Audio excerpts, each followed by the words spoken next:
You, hey everyone, you probably think that Bitcoin going up and down and up and down and up and down in price is a bad thing, but it's actually a blessing, and I want to explain why.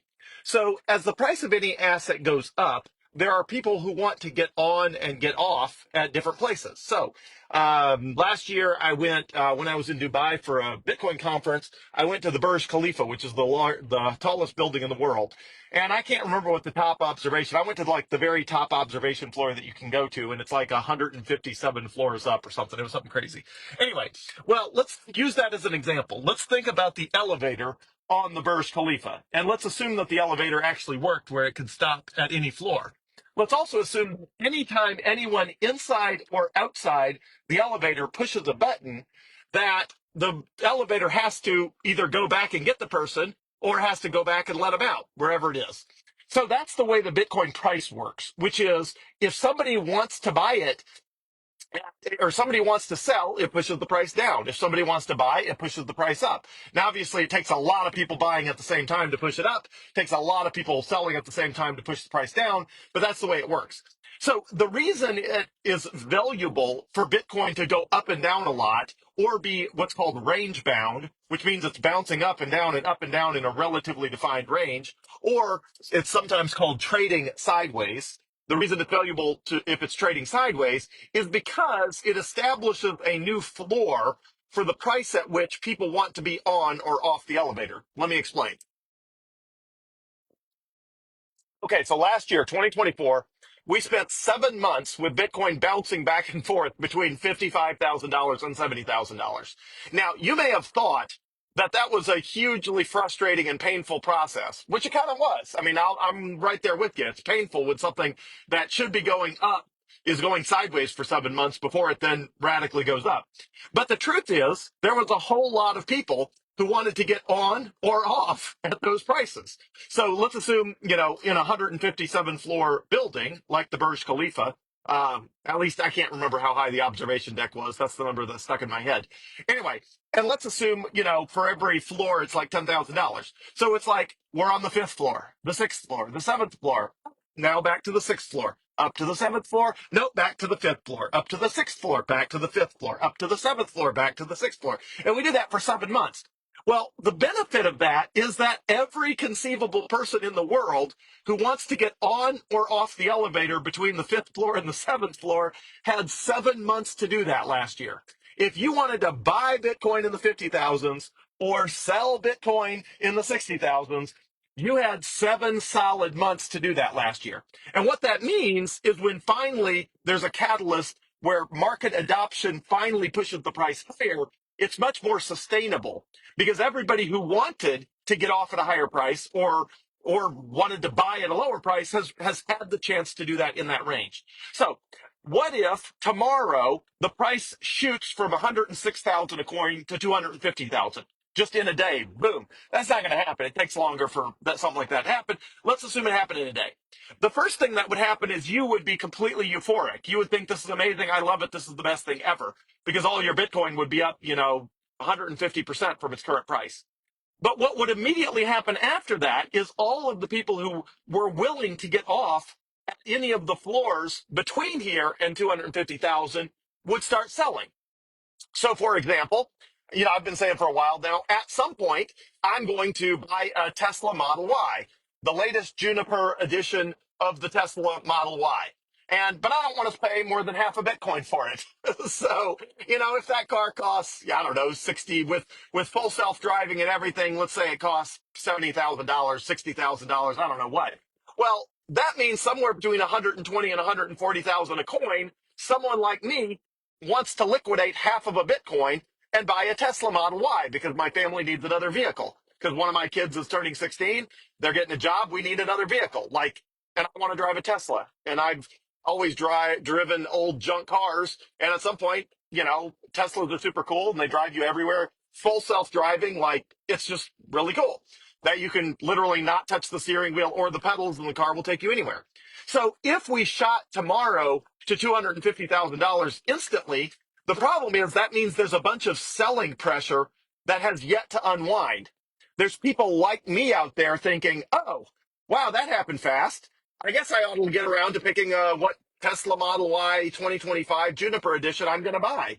It might take me a week or two to figure that out, but the point being is there is half a Bitcoin in selling pressure out there waiting unless I decide to finance it. I'll probably finance it. That's sort of borrowing US dollars and saving Bitcoin. So I'll probably finance it. But let's assume I wasn't going to finance it and I was going to straight up buy a Tesla. Well, that means there's half a Bitcoin that someone like me is planning to sell that has not happened yet. Which means that $250,000 price is not necessarily stable because as the elevator shoots all the way up to the 250th floor, again, I know in my example, the Burj Khalifa doesn't go that high, but let's assume it did. You know, it shoots up to the 250th floor. There's a bunch of people punching those elevator buttons saying, no, I was willing to get off lower than this. And that's going to push the price back down. Now, everybody's going to try to get off at the 250th floor. But as people get off, the elevator is going to go down because the selling pressure is going to push it down until the buying pressure holds it back up.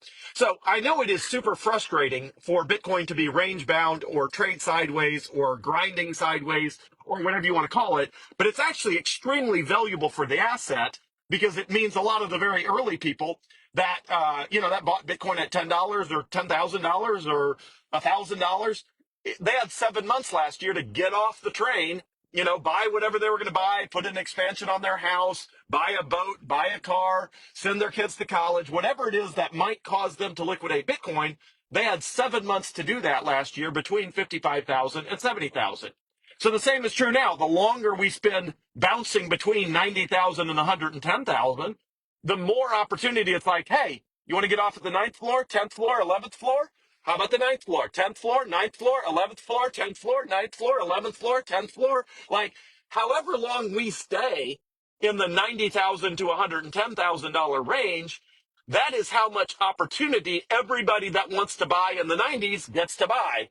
Everybody wants to get off above 100,000, gets off above 100,000, which ultimately makes it just a lot more stable. It sort of builds a foundation that is a lot more sustainable than if it's just bouncing around up and down, sort of shooting up, shooting down. So an example of this was 2017 and 2011. In both 2017 and in 2011, the price of Bitcoin shot up. Sorry, what I said 2017. I didn't mean 2011. I meant 2021. Sorry, same thing happened in 2013. The last years of bull markets, the strongest bull markets, which is every 4 years, which should be this year, but it was 2013, 2017, 2021, should be again in 2025. 4 year cycle is sort of Bitcoin's natural cycle due to the halving and other factors. If you want to understand that, read The Bullish Case for Bitcoin by Vijay Boyapati. That is the bullish case for Bitcoin by Vijay Boyapati. If you want to understand the 4 year halving cycle and why Bitcoin goes up and down on its way up in the long term, not just in sort of the choppy days and months, but why it goes up in these cycles over 4 years. And this should be the best of the 4 year cycle. If you want to understand that, read Vijay Boyapati's book, The Bullish Case for Bitcoin, and you'll understand exactly why that is. My point is, in 2013, 2017, and 2021, at the very end of those bullish cycles, the price shot up so radically. I mean, literally going from a few $1,000s to $20,000 in 2017, or from going from, a low of four or five, whatever $1,000 in 2020 up to 69,000 in 2021. With those radical price gains, there's just not a lot of opportunity for people to get off or on the train. And so what ends up happening is you end up topping out, you end up spiking super high, but then, not crashing, but you end up having a pretty big price correction off that incredible high because that incredible high just was not sustainable because it went up so fast that there were a bunch of people willing to get off at those prices. They just were. One second. So nothing would make me happier than to grind sideways or trade sideways at any price that's above $90,000. I certainly don't want to go back to grinding sideways between 55,000 and 70,000 because we already did that. So I don't want to do any more of that. I feel like if anybody wanted to get on in the 50s or off in the 60s, they had 7 months last year, and I don't want to repeat that. But if we end up grinding sideways between 90 and 110, or between 120 and 140, or between 180 and 220, that is a very good sign because it means the ability to maintain and sustain those prices is much higher than if we all wake up tomorrow and Bitcoin just goes on an insane tear, just shooting for the stars, which again feels great. It feels euphoric, but it also, the faster it goes up, the faster in the near term it can come back down. Now, long term, it doesn't matter because long term it's going to go up and up and up. And long term, it'll go past $1 million a coin and probably way past $1 million a coin. So in the long term, it doesn't matter. But in the short term, you know, you want that trading sideways, you want that grinding because it establishes a new floor for what this asset is worth. And then we can build on a much more solid foundation than if we just shot for the moon in a day. So anyway, hopefully that perspective is helpful and hopefully it helps you appreciate it when Bitcoin just seems to grind and it's up again, down again, up again, down again, up again, down again. And you're like, oh my gosh, this roller coaster is giving me nausea. The answer is no. It's doing a really good job of getting everybody who wants to get on or off an opportunity to do that, to set a really strong floor so that the next move, price move up